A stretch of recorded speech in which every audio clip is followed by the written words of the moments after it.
Headlines আগবঢ়াইছে ইনক্লাভি প্ৰযুক্তি সম্পন্ন দামদাৰ ট্ৰেক্টৰ এগ্ৰিকিং পৰেশ বৰুৱা 7 দিন যদি তেওঁ আমাৰ ইয়াত আহি থাকি যায় ঘূৰি আহিব নালাগে তেওঁ বুজি পাব যে আগৰ অসম এতিয়াৰ অসম বহুত সলনি হৈছে স্বাধীন অসমত অতিথি হৈ থাকি যাবলৈ পৰেশ বৰুৱাক আহ্বান মুখ্যমন্ত্ৰী আগৰ অসম এতিয়া নাই বুলি কৈ আলফা স্বাধীনৰ মুখ্য সেনাধ্যক্ষকে আহ্বান জনালে মুখ্যমন্ত্ৰীয়ে তিনিচুকীয়াত পাম ৰোপণ কাৰ্যসূচীত অংশগ্ৰহণ কৰি আহ্বান মুখ্যমন্ত্ৰী হিমন্ত বিশ্ব শৰ্মাৰ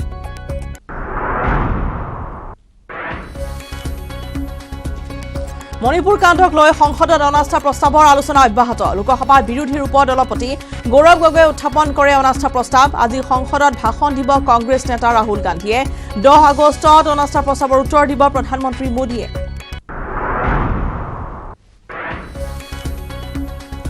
উজাইত 5 কোটি টকাৰ কোকেইন জব্দ কৰিলে আৰক্ষীয়ে জামু হণ্ডল গাঁৱৰ আতাউৰ ৰহমানৰ ঘৰত উদ্ধাৰ কোকেইনখিনি বোকাজানত আৰক্ষীয়ে জব্দ কৰিছে 3 কোটি টকাৰ ড্ৰাগছ 2 সৰবৰাহকাৰীক গ্ৰেপ্তাৰ আৰক্ষী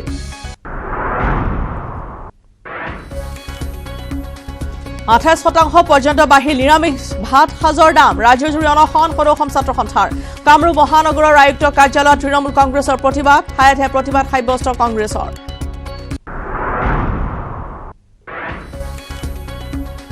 প্ৰদেশ কংগ্ৰেছৰ শীৰ্ষ নেতৃত্বৰ সৈতে বৈঠক কংগ্ৰেছ হাইকমাণ্ডৰ বৈঠকত আছে এআইচিচিৰ সভাপতি মল্লিকাৰ্জুন খৰ্গে আৰু ৰাহুল গান্ধী সভাপতি ভূপেন বৰা সহ প্ৰদেশ কংগ্ৰেছৰ সকলো নেতাৰ অংশগ্ৰহণ বৈঠকত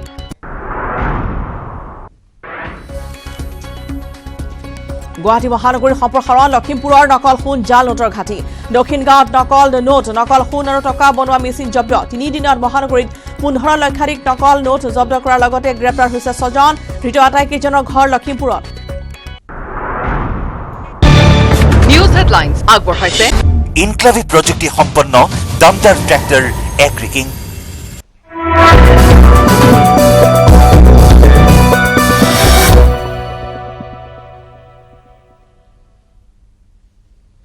নমস্কাৰ গাঁও চহৰ জিলা খবৰ ষ্টুডিঅ'ত ৰশ্মিতা গোস্বামী মণিপুৰক লৈ লোকসভাত অনাস্থা প্ৰস্তাৱ সাংসদ গৌৰৱ গগৈ অনাস্থা প্ৰস্তাৱৰ জৰিয়তে প্ৰধানমন্ত্ৰী মোদীৰ মৌনব্ৰত ভংগ কৰিব বিচাৰিছো বুলি উল্লেখ কৰিছে গৌৰৱ গগৈয়ে বিৰোধী ইণ্ডিয়াৰ হৈ প্ৰধানমন্ত্ৰীৰ পৰা গৌৰৱে বিচাৰিলে 3টা প্ৰশ্নৰ উত্তৰ आइटम नंबर 16 मंत्रिपरिषद में अविश्वास का प्रस्ताव श्री गौरव गोगोई जी লোকসভাত মোদী চৰকাৰৰ বিৰুদ্ধে অনাস্থা প্ৰস্তাৱ কংগ্ৰেছৰ উপদলপতি গৌৰৱ গগৈ লোকসভাত আনিলে অনাস্থা প্ৰস্তাৱ সদনৰ মজিয়াত অনাস্থা প্ৰস্তাৱ আনি গৌৰৱ গগৈয়ে ক'লে এই অনাস্থা প্ৰস্তাৱ সংখ্যাৰ বাবে নহয় ন্যায়ৰ বাবে অনা হৈছে মণিপুৰে ন্যায় বিচাৰিছে ये हमारी मजबूरी है कि हम अविश्वास प्रस्ताव हमें लाना पड़ा क्योंकि ये बात कभी भी संख्या की नहीं थी ये बात हमेशा इंसाफ की थी मणिपुर के इंसाफ के लिए গৌৰৱ গগৈৰ স্পষ্ট কথা এই অনাস্থা প্ৰস্তাৱৰ জৰিয়তে আমি ভংগ কৰিব বিচাৰিছো প্ৰধানমন্ত্ৰী মোদীৰ মৌন ব্ৰত कि देश के मुखिया होने के नाते प्रधानमंत्री सदन में आए अपनी बात रखे अपनी संवेदना प्रकट करे और उस पर सारे पार्टी समर्थन दे और मणिपुर को एक संदेश जाए कि इस दुख की घड़ी में पूरा सदन मणिपुर के साथ है हम मणिपुर में शांति चाहते हैं ये हमारी अपेक्षा थी लेकिन अफसोस की बात है कि ऐसा नहीं हुआ प्रधानमंत्री महोदय ने एक मौन व्रत लिया कि सदन में ना लोकसभा में कुछ बोलेंगे ना राज्यसभा में कुछ बोलेंगे লোকসভাত অনাস্থা প্ৰস্তাৱৰ জৰিয়তে গৌৰৱ গগৈয়ে বিৰোধী মিত্ৰজোঁট ইণ্ডিয়াৰ হৈ প্ৰধানমন্ত্ৰীৰ পৰা বিচাৰে 3টা প্ৰশ্নৰ উত্তৰ আজিলৈ প্ৰধানমন্ত্ৰী নৰেন্দ্ৰ মোদী কিয় মণিপুৰলৈ নগ'ল राहुल जी गए इंडिया अलायंस के विभिन्न पार्टीज गए गृह मंत्री जी गए एमओएस होम गए पर देश के मुखिया होने के नाते प्रधानमंत्री मोदी जी क्यों नहीं गए ये है सवाल पहला মণিপুৰৰ কথা ক'বলৈ পিএমৰ 80 দিন কিয় লাগিল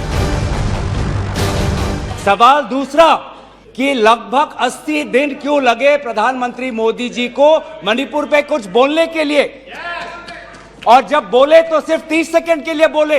एक प्रधानमंत्री होने के नाते उनके शब्दों में जो महत्व है वो किसी मंत्री के शब्दों में नहीं है, माफ कीजिएगा।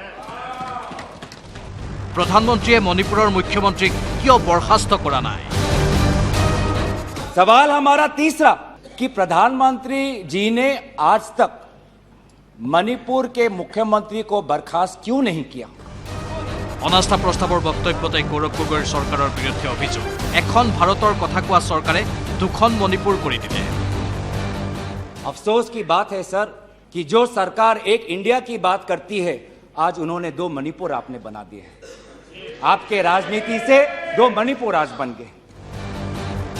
বাজপেয়ীৰ ৰাজধৰ্ম মনত পেলাবলৈ বিজেপিক পৰামৰ্শ দিলে গৌৰৱ গগৈ। मैं मणिपुर के मुख्यमंत्री को इस सदन से पूर्व प्रधानमंत्री वाजपेयी जी की राजधर्मों को याद करने के लिए सलाह दूंगा, जिन्होंने कहा कि राजा के लिए, शासक के लिए प्रजा में भेद नहीं हो सकता, ना जन्म के आधार पर, ना जाति के आधार पर, ना समुदाय के आधार पर। কাৰ্গিলত কৰ্মৰত মণিপুৰী জোৱানৰ কথাও ক'লে গৌৰৱ গগৈ। जो 2 महिला जिसको लेकर आज सुप्रीम कोर्ट तक ये बात गई है, उसमें से एक महिला का पत्नी कारगिल में हमारे देश के लिए हमारी सीमा को सुरक्षा कर रहा था। वो कारगिल का जवान बोल रहा है मैंने देश को बचाया, पर मैं अपने घर और अपने परिवार को नहीं बचा पाया। মণিপুৰত কিয় ইণ্টাৰনেট নাই বুলি চৰকাৰক প্ৰশ্ন কৰিলে গৌৰৱ গগৈ। आज इंटरनेट नहीं है, आप कहते हैं कि सब नॉर्मल है, स्थिर है, आज भी इंटरनेट नहीं है, बच्चे स्कूल नहीं जा पा रहे, लोग अपनी बातें नहीं रख पा रहे, आज भी कितनी महिलाओं पर अत्याचार हुआ है, वो अपनी बात ही नहीं रख पा रहे। দীঘলীয়া বক্তব্যৰে অসমৰ কলিয়াবৰৰ সাংসদ গৌৰৱ গগৈয়ে মোদী চৰকাৰৰ বিৰুদ্ধে কেইবাটাও অভিযোগ তুলি লোকসভাৰ মজিয়াত উত্থাপন কৰিলে মোদী চৰকাৰৰ বিৰুদ্ধে অনাস্থা প্ৰস্তাৱ। অনাস্থা প্ৰস্তাৱ উত্থাপনৰ মাজতে গৌৰৱ গগৈয়ে প্ৰধানমন্ত্ৰীৰ বিৰুদ্ধে গম্ভীৰ অভিযোগ অনাৰ অভিযোগেৰে সৰব হৈ পৰে গৃহমন্ত্ৰী অমিত শ্বাহ। बताइए, एक गंभीर आरोप है माननीय अध्यक्ष जी, बताइए। सर, प्रधानमंत्री जी का लेंगे आप, प्रधानमंत्री जी का नाम लेते हुए और शहर का नाम लेते हुए ऐसा अनाप शनाप आरोप नहीं लगा सकते। গৌৰৱ গগৈক সমালোচনা কৰিবলৈ গৈ বিজেপি সাংসদ নিশিকান্ত দুবেই ক'লে অসম চুক্তিৰ কথা। आप मणिपुर की बात करते हो, आपने अभी कहा कि असम में समझौता हुआ, आप तो असम के हैं, सांसद हैं। क्या 83 के चुनाव में कितने % लोगों ने असम में वोट दिया था? कितने लोग मारे गए थे? और जब आपने all India Assam students union के साथ समझौता किया तो उस समझौते का एक पार्ट था कि ये सरकार जो है हटाई जाएगी, आपकी सरकार खत्म की जाएगी। क्या वो समझौते का पार्ट नहीं था? मैं तो माननीय गृह मंत्री जी को कहूंगा कि वो समझौते का जो पूरा प्रारूप है इस सदन के अंदर जब अपना जवाब दें तो शायद वो जवाब देंगे। News desk, News 18 Assam North East।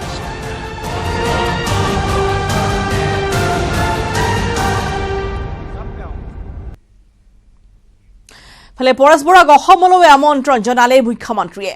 ULFA স্বাধীনৰ সেনাধ্যক্ষ পৰেশ বৰুৱালৈ আহ্বান মুখ্যমন্ত্ৰীৰ। 7 বা 10 দিনৰ বাবে অসমলৈ অতিথি হৈ আহিবলৈ আহ্বান মুখ্যমন্ত্ৰীৰ। আলফাৰ মুখ্য সেনাধ্যক্ষ পৰেশ বৰুৱাই যদি অসমত এসপ্তাহ এনেই আলহী হৈ আহি কটাই যায়, তেতিয়াহ'লে তেওঁ বুজি পাব আগৰ অসম এতিয়া সলনি হৈছে। পৰেশ বৰুৱা তেখেত 7 দিন যদি বৰ্তমানৰ অসমত তেওঁ থাকি যায়, তেতিয়াহ'লে তেওঁ বুজি পাব যে আগৰ অসম এতিয়াৰ অসম বহুত সলনি হৈছে, পৰিৱেশবিলাক বদলিছে। 82-83 পৰিৱেশটো আজি নাই। মুখ্যমন্ত্ৰী হিচাপে তেওঁৰ সম্পূৰ্ণ দায়িত্ব লৈ তেওঁক নিমন্ত্ৰণ জনোৱাৰ কথাও স্পষ্ট কৰি দিলে ডক্টৰ হিমন্ত বিশ্ব শৰ্মাই। মই যেতিয়া নিমন্ত্ৰণ কৰিছোঁ তাৰমানে গোটেই দায়িত্ব লৈয়ে নিমন্ত্ৰণ কৰিম। স্বাধীনতা দিৱসৰ আগত তিনিচুকীয়াত উপস্থিত হোৱা মুখ্যমন্ত্ৰী ডক্টৰ শৰ্মাই ক'লে বিদ্ৰোহী সংগঠনত যোগদান কৰিবলৈ যোৱা বহু যুৱক যুৱতী এতিয়া ঘূৰি আহিছে স্বগৃহলৈ। যিসকল উভতি অহা নাই তেওঁলোককো উভতি আহিবলৈ মুখ্যমন্ত্ৰীয়ে জনালে আহ্বান। যিসকল ল'ৰা ছোৱালী গৈছে বহুতবিলাক ঘূৰি আহিছে আৰু বহুতে ঘূৰি আহিবৰ কাৰণে আমাৰ লগত যোগাযোগো কৰি থাকে। বিশেষকৈ ম্যানমাৰত এতিয়া নাগালেণ্ডৰ 2টা বিদ্ৰোহী গোষ্ঠীৰ মাজত তেওঁলোকৰ নিজৰ ভিতৰত বহুত ডাঙৰ যুদ্ধ চলি আছে আৰু যিবিলাক আমাৰ ল'ৰা ছোৱালী তাতে গৈছে তেওঁলোক মুখ দিয়া খবৰ মতে মইতো নিজে জনা নাই যথেষ্ট দুখ কষ্টৰ মাজত আছে গতিকে মই ভাবো যে যোৱাটো বাদ দিয়ক থকা কেইজনো উভতি আহিব লাগে ৰীনা কাকতি গগৈৰ সহযোগত bureau report news 18 Assam north east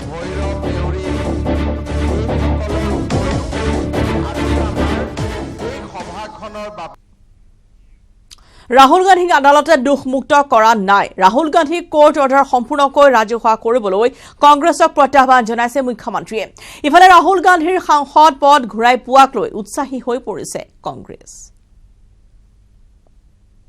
আজি গোটেই ভাৰতবৰ্ষকে ধৰি এতিয়াতো কংগ্ৰেছৰ হাৱা বলি আছে 24ত কেন্দ্ৰত বিজেপিৰ পতন ঘটিব চৰকাৰ হ'ব INDIৰ আহাতবন্দী কংগ্ৰেছী আজি গোটেই ভাৰতবৰ্ষকে ধৰি এতিয়াতো কংগ্ৰেছৰ হাৱা বলি আছে অহা নিৰ্বাচনত বিজেপি পৰাজয় হ'ব 24ৰ যুঁজলৈ টঙালি বন্ধা কংগ্ৰেছে তৈয়াৰ কৰিছে ৰণকৌশল এই ৰণকৌশল বুজিবলৈ দিল্লী পাইছেগৈ অসমৰ কংগ্ৰেছৰ এটা দল সদৰি কৰিলে পূব গোৱালপাৰাৰ বিধায়ক AK ৰছিদ আলমে আমাৰ দিল্লীত লৈ গৈছে আমাৰ কিছুসংখ্যক বিধায়ক দলপতি উপদলপতি সভাপতি সাংসদসকলতো তাতে আছে অহা 24 নিৰ্বাচন কেনেকৈ হ'ব আমাৰ প্ৰগ্ৰামবিলাক কেনেকৈ ল'ব ৰাহুল গান্ধীজী অহাৰ কথা আছে INDI গঠনক লৈ উৎসাহত টকবকাই থকা কংগ্ৰেছ নেতাসকল শাসকীয় দলৰ বিৰুদ্ধে সমালোচনাত মুখৰ হৈ থকাৰ সময়তে ৰাহুল গান্ধীৰ সাংসদ পদ ঘূৰাই দিয়া ঘটনাই উৎসাহ দুগুণে বৃদ্ধি কৰিছে কংগ্ৰেছীৰ দিগন্ত কলিতা ভৱেশ কলিতা দিগন্ত কলিতাই সেইদিনাখন জন্ম কংগ্ৰেছত ৰাহুল গান্ধীক চেলত দি তাল পোৱা নাছিল এতিয়া বিজেপিত গৈ ডাঙৰ ডাঙৰ কথা কোৱা হ'ল সাধাৰণ ভৱেশ কলিতা দিগন্ত কলিতা জকাৰ এইবিলাকতো জকাৰ এছেম্বলিতো জকাৰৰ নিচিনা কৰি থাকে নিয়ম কানুন নাই একো নাই যি মুখত আহে তাকে বকি থাকে আমিতো পাগল বুলি কওঁ এইবিলাক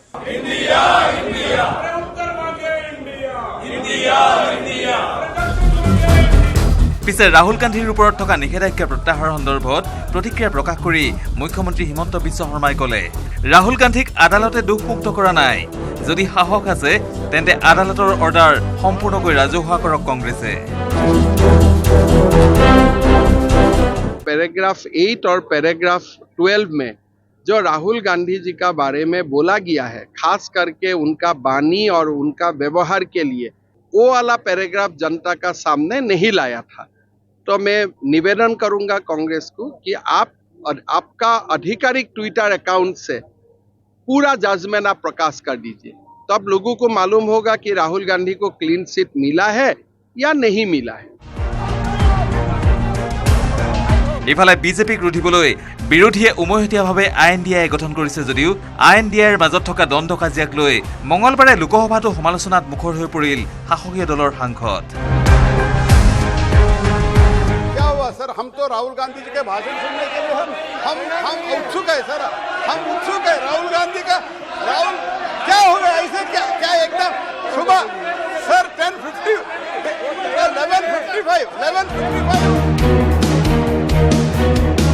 বিপুল বৰ্মনৰ সহযোগত bureau report news 18 Assam north east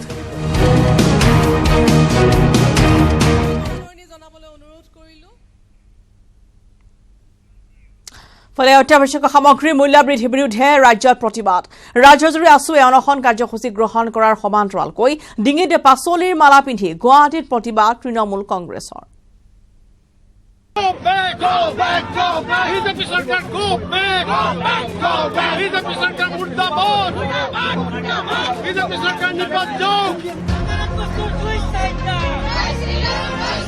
মূল্যবৃদ্ধিৰ বিৰুদ্ধে ৰাজ্যৰ সৰ্বত্ৰ প্ৰতিবাদ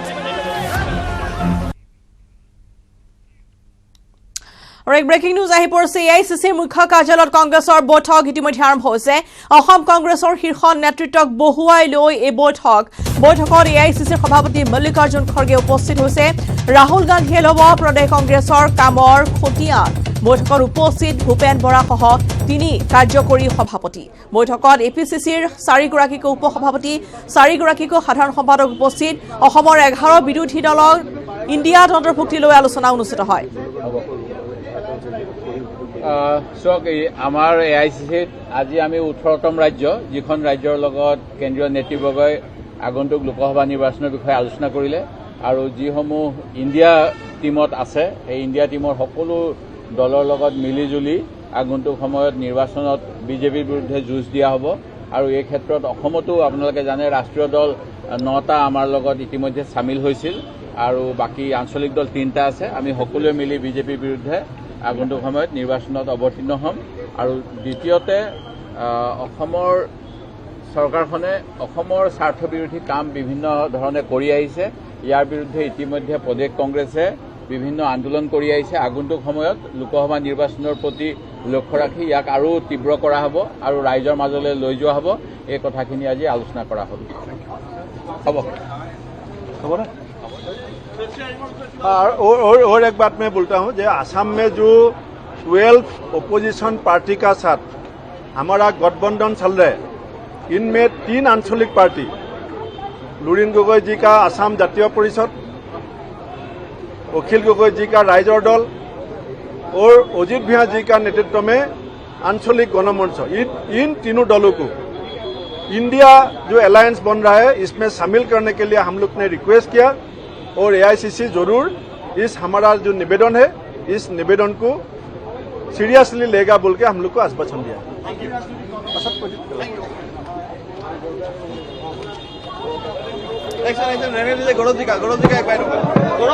আৰু এয়া আছিল নতুন দিল্লীৰ পৰা প্ৰকৃত সম্প্ৰচাৰ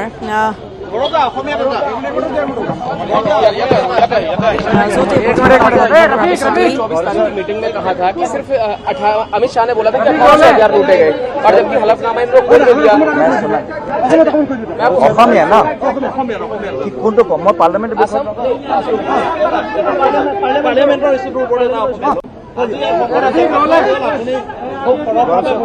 আপুনি মচনটো উঠালে আপুনি আজি উঠোৱাৰ পিছত বিজেপিয়ে যিখিনি যুক্তি দিছে সেই যুক্তিখিনি আপুনি ভাবে যে সেই যুক্তিখিনি কিমান প্ৰাসংগিক বুলি ভাবে আজি মই সদনত প্ৰকাশ কৰিলো যে উত্তৰ পূৰ্বাঞ্চলক বিজেপিয়ে মাত্ৰ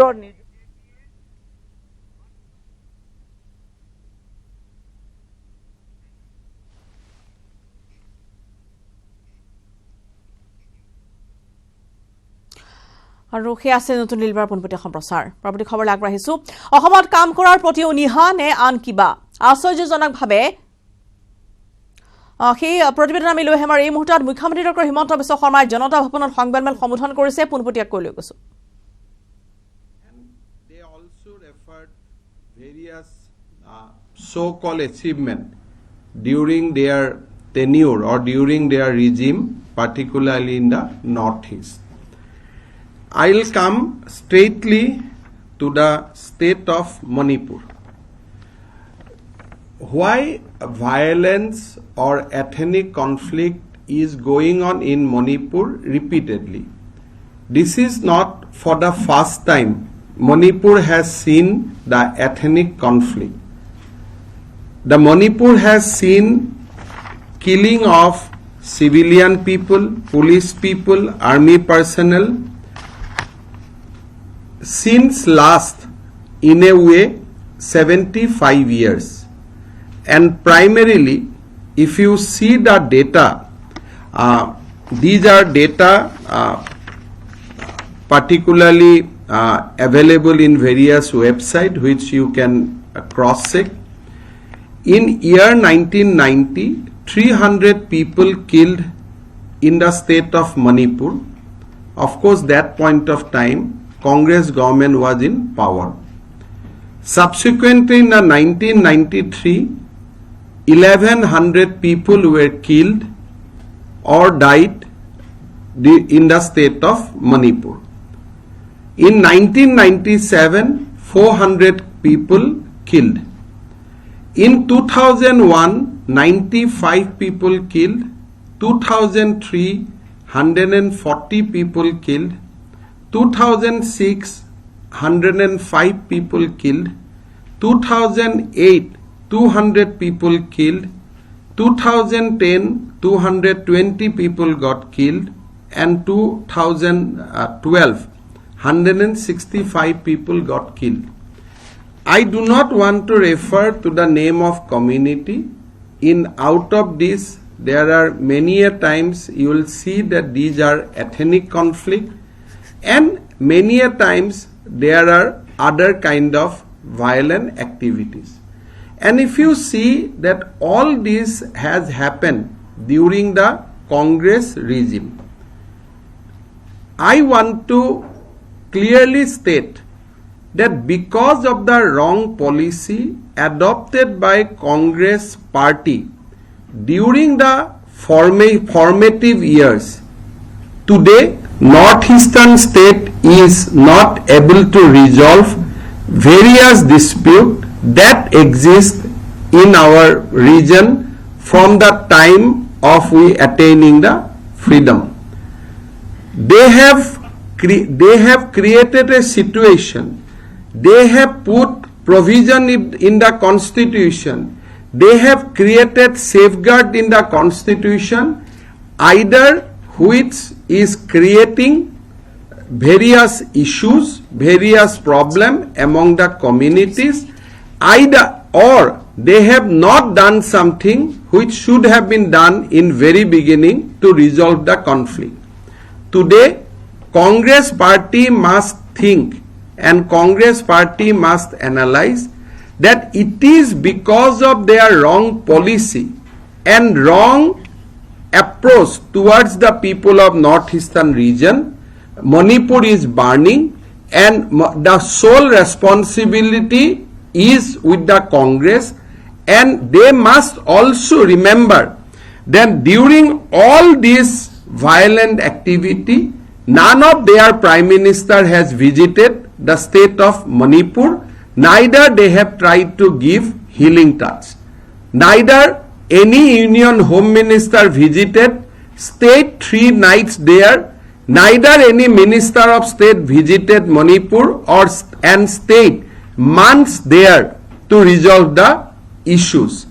So today one of the MP from Assam, he has said that during the Kokrajhar conflict, Dr. Manmohan Singh has visited Kokrajhar. I want to take you to the memory lane. There was 2 incidents in Kokrajhar. That was not one incident. One incident took place in 2008. One incident was there in 2012. In 2008 conflict in Kokrajhar, total almost, if I am correct, 64 people killed and 3,211 houses were burned, 115 people were injured, 11,690 people were affected in Dorong and Udalguri district. There are no record that at that point of time, Dr. Manmohan Singh ever visited Assam. So today in the parliament, when a Congress MP from Assam said that during the Kokrajhar violence, during the Bodo Muslim violence at that point of time, Indian Prime Minister has visited Assam, that is a statement, not bear actual picture. In 2008, Dr. Manmohan Singh never visited riot-hit areas. In 2012, he did visit it, but he visited Kokrajhar only for an hour. So a token visit of a Prime Minister for an hour in Kokrajhar was not responsible for resolving the conflict. The conflict was resolved. Today I can reveal to you that when in the initiative of Intelligence Bureau, I have taken both Bodo and Muslim leaders to Delhi Discussion was taken place in the presence of Union Home Secretary R.K. Singh and dispute were resolved after that. There was no initiative from Congress Chief Minister at that point of time or that time by the then political leadership of the country. That was purely an initiative of Intelligence Bureau, purely an initiative of that Home Secretary that point of time, Mr. R.K. Singh. I have been asked to take people to Delhi. There was a discussion and gradually conflict were resolved. Now, how can a 1 hour visit of Prime Minister at that point of time in Kokrajhar was responsible for bringing peace? Even after PM visit, conflict continued and it continued for quite a long time, and thereafter it was resolved as a result of some protective discussion that was held at that point of time with various leaders. That those were leaders from that area, which include various political leaders of that point of time. I don't want to go into the detail. I'll take you to certain situation. In 1962, October, November, and before that, when India and Chinese were in a head-on coalition mood, that point of time, Jawaharlal Nehru never visited Assam. Fakhruddin Ali Ahmed was sent to Tezpur, but he fled away from that area because he says that tomorrow Chinese is coming to Tezpur. What is my point being here? Actually, Fakhruddin Ali Ahmed left that place, and on that critical day, without talking, without meeting the people of Tezpur.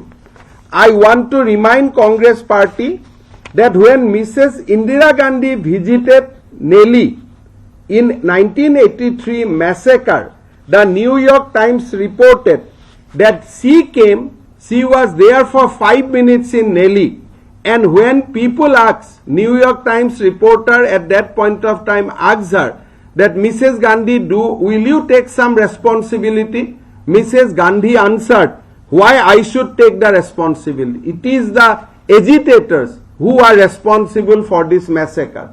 Mrs. Gandhi concluded her visit to Delhi in 5 minutes of time in that point of time, and she came here only to blame Assamese agitators or the agitators of Assam for the Delhi massacre without going into the detail of the thing. Neither she initiated any peace process, neither she suspended election thereafter to bring peace in the state of Assam. The Congress hands so far in Northeast regions are concerned, it is full with blood. Whether it is a Nagaland, whether it is a Mizoram, whether it is in Assam, whether it is in Manipur, whether it is in other part of the Northeastern region. The history of the Congress party is only history of the bloodshed. The history, their hands are full with blood. I can take you to many conflict. I can take you to many points in our history where massacre took place, nobody has visited, and when they visited, they only blame people of the Northeast region for the violence. There was no healing touch. Today, one of the MP from Assam, they have said in the parliament that these people has come to Assam to give healing touch. But I want to remind them that when Indira Gandhi visited 1962 November, Pupul Joylkar has written that Nehru asked Indira Gandhi not to visit Assam because he feared that his daughter might be kidnapped by the Chinese army. That was not written by me, that was written by Pupul Joylkar, who was a family friend of the Gandhi family. So I want to remind all of you that these are wrong narrative they want to create. Whatever is happening today in Manipur, entirely because of the Congress policy during the framing of the constitution, when safeguard was required, they have not given safeguard.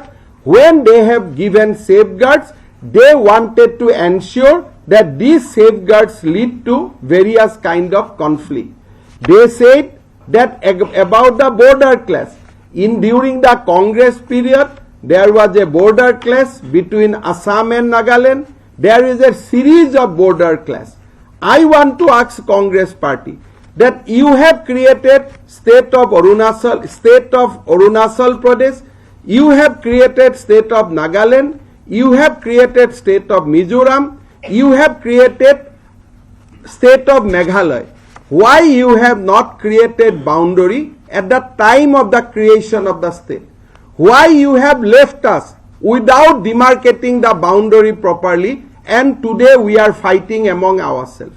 The entire policy of the Congress party was to ensure that community fights among themselves, state fights among themselves, inter-religion fights take place, so that Congress party can rule Northeastern region by divide and rule policy. That was the hallmark of the Congress policy in the entire region from 1962. Can you imagine? People like Fakhruddin Ali Ahmed fled away from Tezpur, saying that tomorrow signage is reaching Tezpur, so I should go out immediately. These are the recorded history. The then Congress MLA of Tezpur, Mr. Sharma, has written to the then Chief Minister of Assam that your minister has fled away from our city because he thought that next day morning signage will come. And that person will later on become President of India as a nominee of the Congress party. Again, I told you that Indira Gandhi's interaction during the Nelly massacre, till you will get in the New York Times, she came here only to blame Assamese. शेर का नाम लेते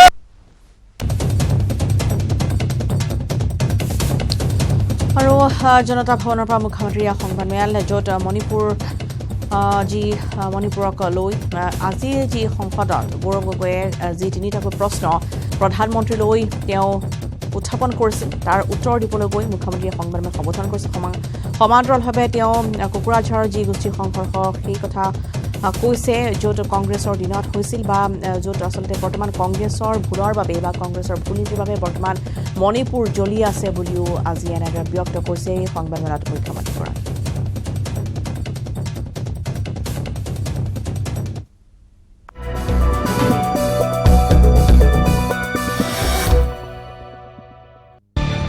News headlines আগবঢ়াইছে Sigma's Everyday Spices.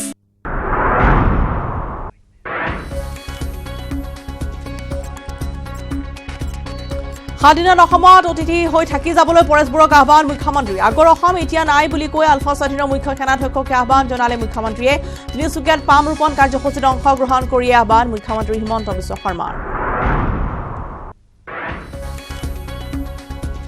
Manipur কাণ্ডক লৈ সংসদত অনাস্থা প্ৰস্তাৱৰ আলোচনা অব্যাহত লোকসভাত বিৰোধীৰ ওপৰত দলপতি গৌৰৱ গগৈয়ে উত্থাপন কৰে অনাস্থা প্ৰস্তাৱ আজি সংসদত ভাষণ দিব কংগ্ৰেছ নেতা ৰাহুল গান্ধীয়ে 10 আগষ্টত অনাস্থা প্ৰস্তাৱৰ উত্তৰ দিব প্ৰধানমন্ত্ৰী মোদীয়ে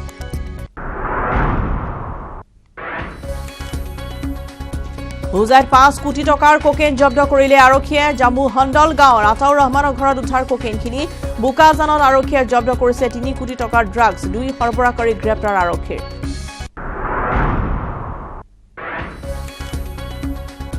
28% পৰ্যন্ত বাহিল নিৰামিষ ভাত সাজৰ দাম ৰাজ্যজুৰি অনশন সদৌ অসম ছাত্ৰ সন্থাৰ কামৰূপ মহানগৰ আয়ুক্ত কাৰ্যালয়ত তৃণমূল কংগ্ৰেছৰ প্ৰতিবাদ ঠায়ে ঠায়ে প্ৰতিবাদ সাব্যস্ত কংগ্ৰেছৰ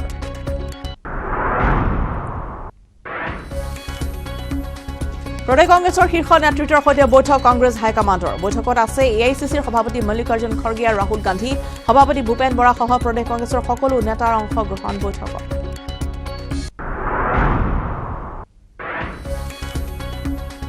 গুৱাহাটী মহানগৰীয় সম্প্ৰসাৰণ লখিমপুৰৰ নকল সোণ জাল নোটৰ ঘাটি দক্ষিণ গাঁৱত নকল নোট নকল সোণৰ টকা বনোৱা মেচিন জব্দ 3 দিনত মহানগৰীত 15 লক্ষাধিক নকল নোট জব্দ কৰাৰ লগতে গ্ৰেপ্তাৰ 6 জন আটাইকেইজনৰ ঘৰ লখিমপুৰত News headlines আগবঢ়াইছে Sigma's Everyday Spices.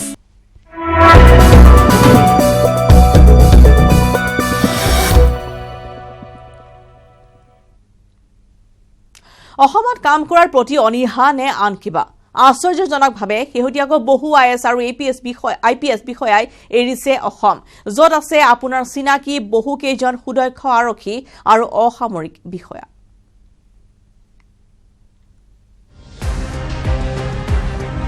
অসমৰ প্ৰতি অনীহা নে আন কিবা অসম এৰিছে বহু IAS IPS বিষয়াই কেন্দ্ৰীয় ডেপুটেশ্যনত 22 গৰাকী IAS ডেপুটেশ্যনত আছে 19 গৰাকী IPS অসম মেঘালয়ৰ IAS আৰু IPS কেদাৰে শেহতীয়াকৈ অসম এৰাৰ যেন প্ৰতিযোগিতাহে চলিছে ডেপুটেশ্যনত আছে 22 গৰাকীকৈ IAS বিষয়া সঞ্জয় লোহিয়া ৰবি কোটা সুইটি সাংচন अर्चना वर्मा आशुतोष अग्निहोत्री जे बालाजी M अंकमथु नितिन खारे अशोक बाबू पुरु गुप्ता वीरेन्द्र मित्ताल विनोद शेषान देवज्योति दत्तके धरि 22 जनকৈ IAS বিষয়া ইয়াৰ পূৰ্বে ডেপুটেশ্যনত গৈ অসমলৈ ঘূৰিয়ে নাহিল NRC কেলেংকাৰীত নাম হাঙুৰ খোৱা IAS প্ৰতীক হাজেলা একেদৰে 19 গৰাকীকৈ IPSও শেহতীয়াকৈ এৰিছে অসম য'ত আছে RP Meena Deepak Kumar Munna Prasad Gupta Anand Prakash Tiwari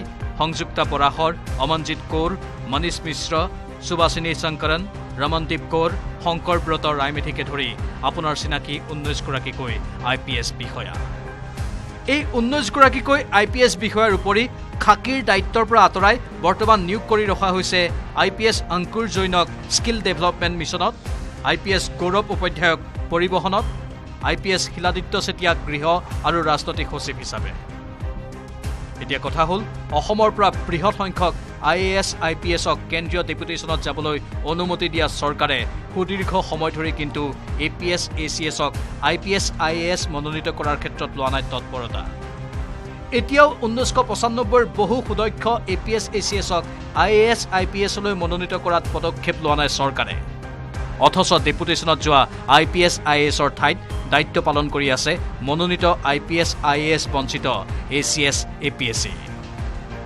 Raju Baruah report News 18 Assam north east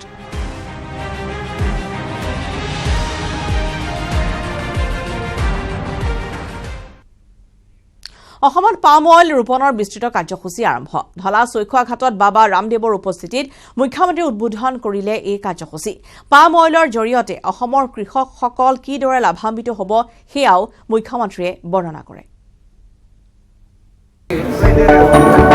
পাম অইলৰ খেতিৰে লাভান্বিত হ'ব অসমৰ কৃষক ধান খেতি চাহ খেতিতকৈও বেছি উপাৰ্জন হয় পাম অইলত বৰ্তমান আমাৰ কৃষকসকলে চাহপাত উৎপাদন কৰি বা ক্ষুদ্ৰ চাহ খেতিৰ জৰিয়তে যিমান টকা আমি পাওঁ তাতকৈ বেছি টকা আমি পাম অইল বা তৈল খেজুৰ উৎপাদনৰ জৰিয়তে আমি পাব পাৰোঁ ধানতকৈতো বেছি টকা পামেই আমি আনকি চাহৰ যিটো ক্ষুদ্ৰ চাহ খেতি কৰোঁ তাতকৈও আমি ইয়াত বেছি টকা আমি পোৱাৰ সম্ভাৱনা থাকে তিনিচুকীয়াৰ ঢলা চৈখোৱাঘাটত পাম অইল তথা তৈল খেজুৰ ৰোপণৰ বিস্তৃত কাৰ্যসূচীত উপস্থিত হৈ এই মন্তব্য মুখ্যমন্ত্ৰী হিমন্ত বিশ্ব শৰ্মাৰ পতঞ্জলি ফুডছ লিমিটেডৰ স্বত্বাধিকাৰ তথা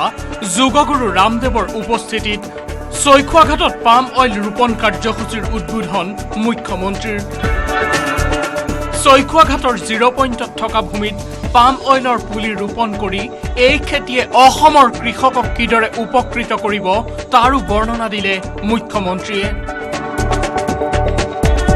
প্ৰায় 1.5 লাখ কোটি টকা সমমূল্যৰ পাম অইল আমি ইণ্ডোনেছিয়া আৰু মালয়েছিয়াৰ পৰা আমি আমদানি কৰোঁ খাৰুৱা তেল উৎপাদনৰ আমি যিমান টকা আমদানিৰ বাবে খৰচ কৰোঁ প্ৰায় সেই ধৰণৰ টকা আমি পাম অইল আনিবৰ কাৰণে আমি আমদানি কৰোঁ দেশৰ বৈদেশিক মুদ্ৰা আমি বিনিয়োগ কৰোঁ এই মিছনৰ অধীনত অসমত 3 লাখ হেক্টৰ মাটিত আমি পাম অইল কৰাৰ বাবে সিদ্ধান্ত লৈছোঁ বা চৰকাৰে আমাক দায়িত্ব দিছে ইতিমধ্যে গোৱালপাৰা আৰু কামৰূপ জিলাত পাম অইলৰ পাইলট প্ৰজেক্টৰ পৰা ইতিবাচক ফলাফল লাভ কৰিছে চৰকাৰে পাম অইলৰ খেতিয়ে ভূগৰ্ভৰ যি পৰিমাণৰ পানী শুহি লয় বুলি সন্দেহ কৰা হৈছিল সেয়াও অমূলক প্ৰতিপন্ন হ'ল গৱেষণাত। অসমত হোৱা বৰষুণৰ পানীয়ে পৰ্যাপ্ত পাম অইলৰ খেতিৰ বাবে। কল, তামোল, পাণ, কুঁহিয়াৰ খেতিত যিমান পৰিমাণৰ পানীৰ প্ৰয়োজন তাতকৈ কম পৰিমাণৰ পানীৰ সহায়ত এই খেতি কৰিব পাৰি। পাম অইল হওঁতে 4 বছৰ লাগে।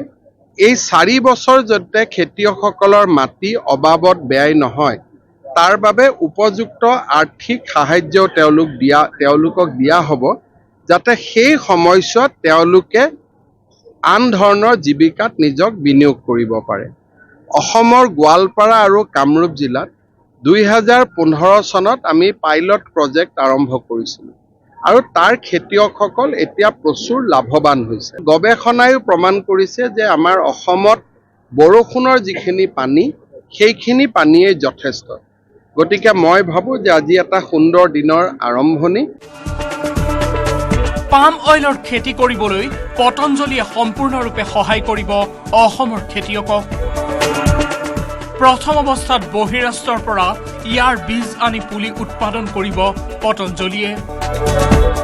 সেই পুলি কৃষকে সংগ্ৰহ কৰি চৰকাৰে নিৰ্ধাৰণ কৰি দিয়া মূল্যৰ বিনিময়ত বিক্ৰী কৰিব পাৰিব কৃষকে। ইতিমধ্যে ৰাজ্যৰ 18খন জিলাত 60,000 হেক্টৰ ভূমিত খেতি কৰাৰ দায়িত্ব দিয়া হৈছে পতঞ্জলী ফুডছ লিমিটেডক।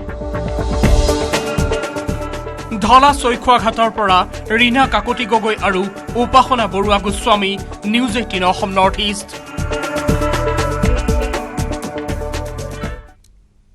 খবৰ দিছাম সময় হ'ল এটি বিৰতিৰ। সাধাৰণ ষ্টীল এনেকৈ পৰে, মাইথন ষ্টীল এনেকৈ পৰে, ধমকৈ।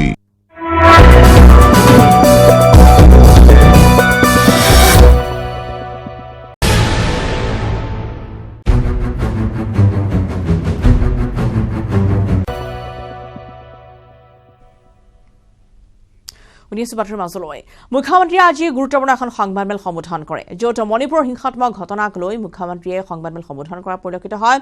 তেওঁ উল্লেখ কৰিছে যে 1993 চনত হোৱা সংঘৰ্ষত 300 মানুহৰ মৃত্যু হৈছিল, কিন্তু সেই সময়ত মণিপুৰত কংগ্ৰেছৰহে চৰকাৰ আছিল।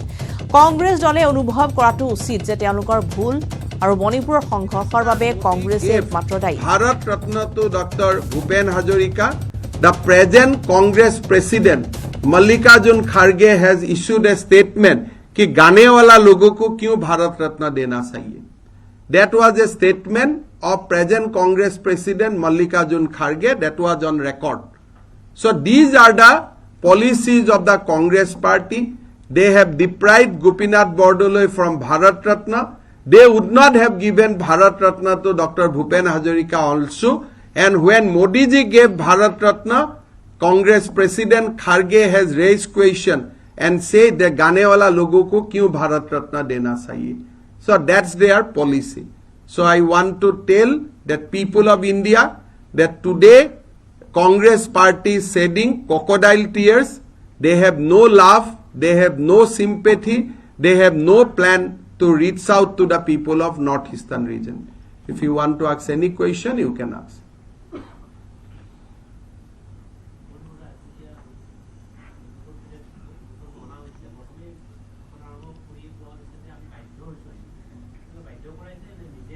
না বাধ্য হৈছে মানে কিয় বাধ্য হৈছে তেওঁলোকে যদি কয় যে আমি উত্তৰ পূৰ্বত কৰা ভুলসমূহৰ পৰিণতিৰ কাৰণে আজি মণিপুৰ ৰক্তাক্ত হৈছে উত্তৰ পূৰ্ব ৰক্তাক্ত হৈ আছে আৰু ক্ষমা খুজিবৰ কাৰণে আমি নো কনফিডেন্স আনিছো then it is fine if they said in the parliament that we have brought this no confidence motion to offer our apology to the people of Northeastern region that because of the wrong policies of the Congress party today Manipur is crying, Northeast is crying, then it is fine.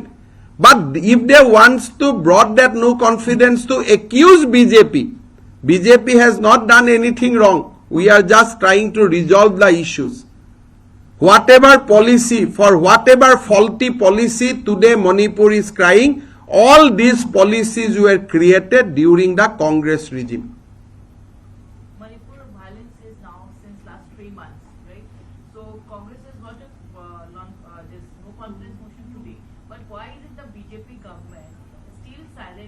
fighting this despite of the presence of the companies, army companies and the other paramilitary forces? Why is still Who not is- able to control it?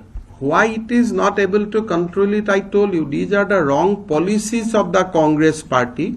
You have created a situation in Manipur that reconciliation is very, very difficult. This is continuing from 1990. Nobody has able to resolve it. Only people has resolved it temporarily. And last 1 or 2 months you have seen that Manipur violence is declining, but problem has not resolved. Because you have created certain situation in the Northeast or in the state of Manipur, which I do not